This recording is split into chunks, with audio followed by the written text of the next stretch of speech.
अभी नहीं। जब तक चीजें साफ नहीं हो जाती तब तक किसी को भी भनक नहीं लगनी चाहिए कि टाइगर लौट आया है। मोंटी जो कर रहा है उसे करने दो, अकरम ने कहा। इतने में अभिनव ने कहा, चलो मैं निकलता हूं। अकरम, तुम्हें याद है ना, मुझे कल से एक नई नौकरी। हाँ हाँ, तुम कल ऑफिस आ जाओ, मैं अपने सेक्रेटरी को बोल दूंगा, तुम्हारा काम हो जाएगा। ये सुन अभिनव ने अकरम और बलराज से हाथ मिलाया और वो बाहर आ गया। उसने अपने जाने के लिए एक कैब बुक कर ली थी। जैसे ही वो कैब में बैठने वाला था कि इतने में अकरम भागते हुए उसकी तरफ बढ़ने लगा। अभिनव ने देखा उसके हाथ में कुछ था। इतने में अकरम पास आया और उसने एक छोटा सा बैग अभिनव को थमा दिया। इसमें क्या है? वही शराब जो हमने होटल में पी थी। अपने सास ससुर को पिलाना। उनकी पूछतों ने भी कभी इतनी महंगी शराब नहीं पी होगी। अकरम ने कहा और इस बात पर दोनों हंस पड़े।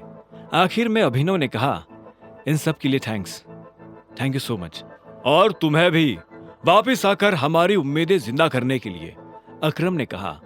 अभिनव मुस्कुराया और वहां से निकल गया। गाड़ी अनन्या के घर के बाहर आकर रुकी।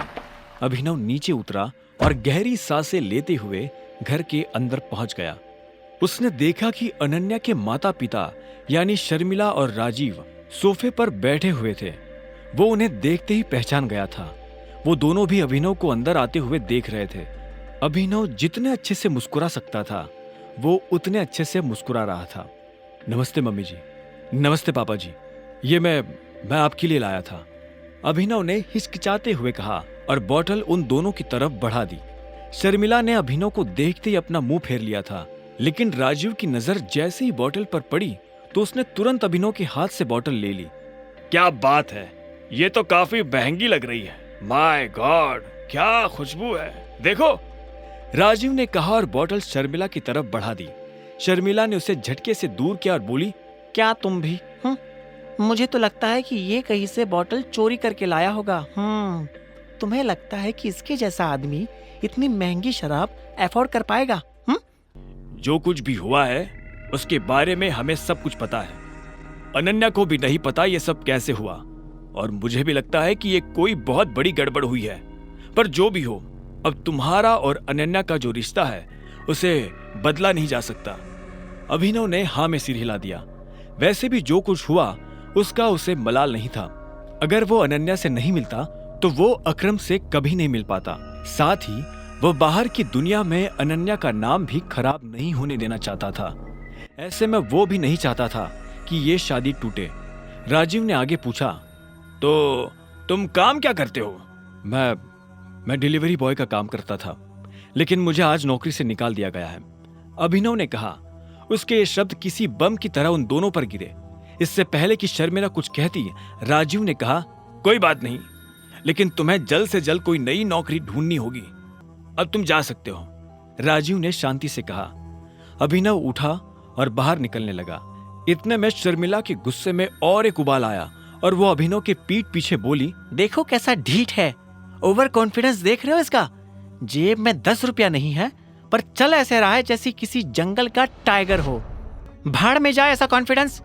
और तुम, नौकरी का मतलब ये नहीं कि कल को तुम पार्किंग लॉट में बैठकर लोगों की गाड़ियों की रसीद काटो। मेरा मतलब है एक नौकरी जैसी नौकरी। अगर कल तक तुम्हें वो नौकरी मिल जाती है तो तुमने जो कहा है मैं उसके बारे में सोच सकती हूँ। शर्मिला से ये सुनते ही अभिनव के चेहरे पर एक बड़ी सी मुस्कान आ गई।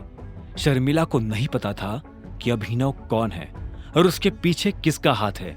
उसने मुस्कुराते हुए हाँ में सिर हिलाया और घर के अंदर जाने लगा। रात बहुत हो चुकी थी और उसे पता था कि इस वक्त वो अपने घर नहीं जा सकता। उसने सोचा था कि वो अनन्या के कमरे में जाकर सो जाएगा।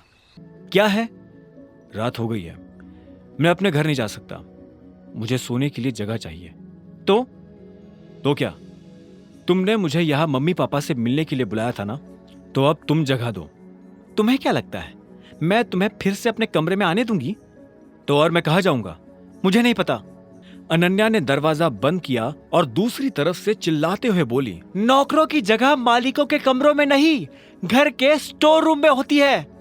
यह सुनते ही अभिनव को बुरा लगा, पर वो कर भी क्या सकता था। उसने बस बंद दरवाजे को देखा और हताशा से अपना सिर हिलाने लगा। आगे की कहानी जानने के लिए देखें अगला एपिसोड सिर्फ पॉकेट एफएम के यूट्यूब चैनल पर, और द रिटर्न ऑफ टाइगर के सारे एपिसोड्स को सुनने के लिए डिस्क्रिप्शन में दी लिंक से डाउनलोड करें पॉकेट एफएम ऐप।